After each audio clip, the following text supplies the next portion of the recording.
북아프리카에 살던 인디안 가운데 체로키라고 하는 부족이 있었다고 합니다. 하루는 이 체로키 부족의 할아버지가 어린 손자를 무릎에 앉혀놓고는 말했습니다. 얘야, 사람 안에는 두 마리의 늑대가 살고 있단다. 한 마리는 착하고 온순하고 사랑스럽고 늘 기뻐하고 그리고 희망에 가득 차 있단다. 그런데 또 다른 한 마리는 화를 잘 내고 욕심이 많고 질투가 가득해서 늘 우월감에 빠져 살아간단다. 그리고 이 두 마리 늑대는 늘 우리 안에서 싸우고 있단다. 호기심이 가득한 눈으로 할아버지가 들려주는 이야기를 듣던 그 손자는 할아버지에게 물었습니다. 할아버지, 그러면 제 안에도 늑대가 있는 것인가요? 그러면 둘이 싸우게 되면 누가 이기나요? 손자의 천진난만한 질문에 할아버지는 이렇게 대답을 했다고 합니다. 그야, 내가 먹이를 주는 놈이 이기지. 체로키 부족에서 내려오는 이야기입니다. 사람이 모여있는 공동체 안에도 두 가지의 선택이 있을 수가 있습니다. 욕심내고 화내고 질투하고 우월감을 가지고 자기를 내세우려고 하는 선택과 착하고 온순하고 사랑스럽고 기뻐하고 그리고 희망으로 가득한 선택을 할 수가 있습니다. 그러면 이 가운데 어느 것이 이기느냐? 그 가운데 우리가 어느 쪽을 잘 격려하며 키워나가는가에 따라서 그 공동체가 어떤 모습을 가지게 될는지 결정된다는 것입니다. 여러분, 이 한 해 우리가 사랑과 선행을 격려하며 우리 안에 아름다운 것을 잘 키워나가는 건강하고 아름다운 공동체를 만들어가게 되기를 소망합니다. 오늘은 헌신의 새벽 셋째 날입니다. 오늘은 요한 3서 말씀을 통해서 환대의 공동체라는 제목을 가지고 우리가 말씀을 함께 묵상을 하고자 합니다. 우리가 요한 3서에 대해서 잠깐 소개를 하면 이 요한 3서는 예수님의 제자 가운데 사도 요한에 의해서 기록된 편지입니다. 우리가 어제 말씀에서 이 요한 서신의 배경에 대해서 말씀을 잠깐 나누었습니다. 요한이 전도하고 세웠던 교회가 거짓된 가르침을 전하는 이들로 인해서 큰 어려움에 빠지게 되었던 것입니다. 요한은 이 교회를 지키고 보호하기 위해서 순회 전도자들을 보내서 교회를 바른 가르침 위에 다시 건강하게 세우고자 하였습니다. 그런데 이런 순회 전도자들을 환대하고 잘 맞이하고 영접했던 이들이 있었던 반면에 이들에 대해서 적대감을 품고 또 배척하고 이들을 환대하는 이들마저 그들을 환대하지 못하도록 막았던 이들이 있었음을 보여줍니다. 오늘은 이 본문 말씀을 통해서 환대에 대해서 우리가 잠시 함께 말씀을 묵상하고자 합니다. 먼저 첫 번째는 낯선 이에 대한 환대입니다. 5절과 6절의 말씀을 우리가 자막을 보면서 함께 봉독하겠습니다. 사랑하는 자여, 내가 무엇이든지 형제 곧 나그네 된 자들에게 행하는 것은 신실한 일이니 그들이 교회 앞에서 너의 사랑을 증언하였느니라. 내가 하나님께 합당하게 그들을 전송하면 좋으리로다. 아멘. 이 요한 3서는 사도 요한이 가이오라고 불리는 사람에게 보낸 편지입니다. 이 가이오는 어떤 사람이었느냐? 아마도 그는 요한이 복음을 전하고 또 복음으로 낳은 그의 영적인 아들이었을 것입니다. 그리고 그는 요한이 전도하고 세웠던 교회의 지도자로서 교회를 섬기고 돌보고 있었습니다. 요한은 이 가이오에 대한 소문을 멀리서 듣게 됩니다. 3절에 보면 형제들이 와서 내게 있는 진리를 증언하되 내가 진리 안에서 행한다 하니 내가 심히 기뻐하노라. 이 가이오는 거짓된 가르침에 흔들리지 않고 교회를 진리 가운데서 굳건하게 지키고 돌보고 있었던 것입니다. 이 사실은 요한에게 큰 기쁨을 안겨다 주었습니다. 또한 가이오는 요한이 보낸 사람들을 잘 영접하고 그리고 마음을 다해서 그들을 섬기고 도왔습니다.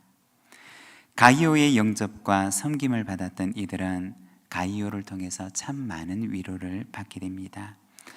오늘 본문 3절에 보면 그들이 교회 앞에서 너의 사랑을 증언하였다 라고 말씀을 합니다.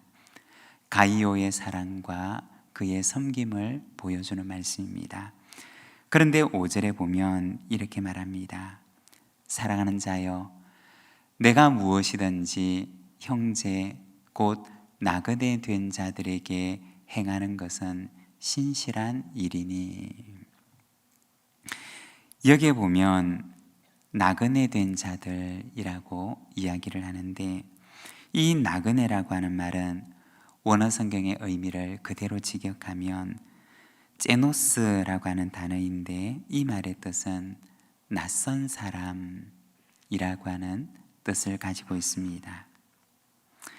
사랑과 섬김을 받았던 사람의 입장에서는 고맙고 감사한 일이었지만, 그러나 가이오의 입장에서 보면 그들은 낯선 사람들이었던 것입니다. 그러나 가이오는 자신의 교회를 방문했던 이 낯선 이들을 환대하고 그리고 사랑의 섬김으로 그들을 영접했던 것입니다. 여러분, 혹시 어딘가에서 내가 낯선 사람이 되어 보았던 그러한 경험이 있으십니까?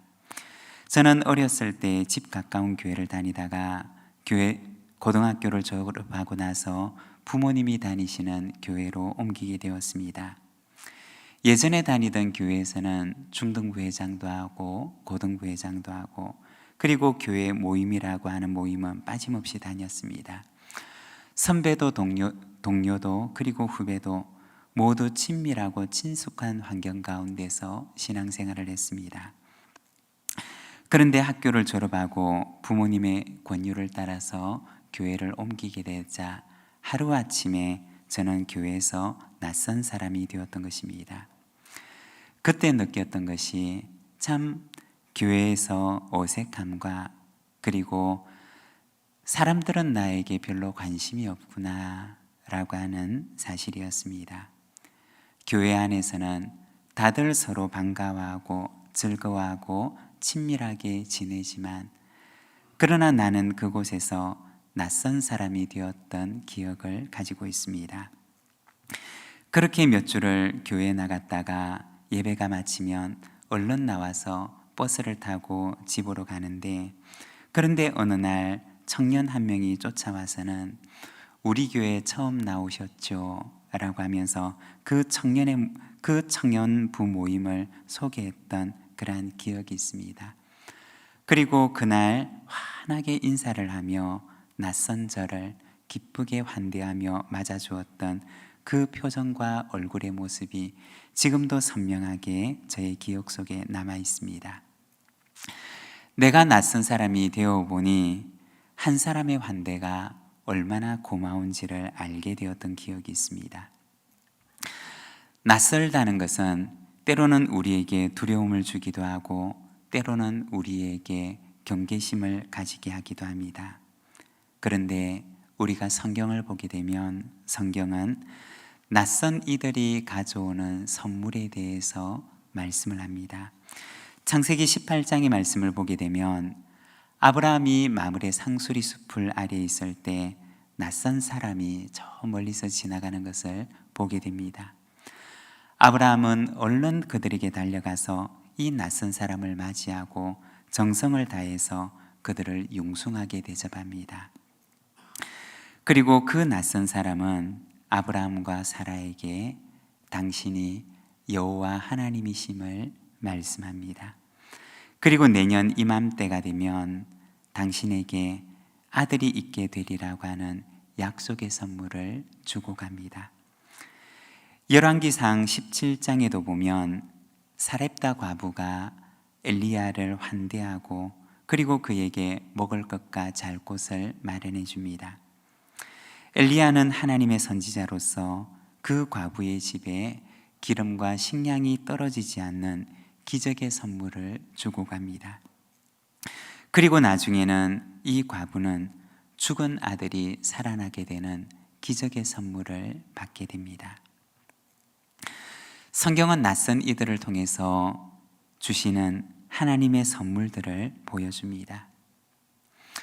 예수님도 이 땅에 오셨을 때 사람들에게는 낯선 이였습니다.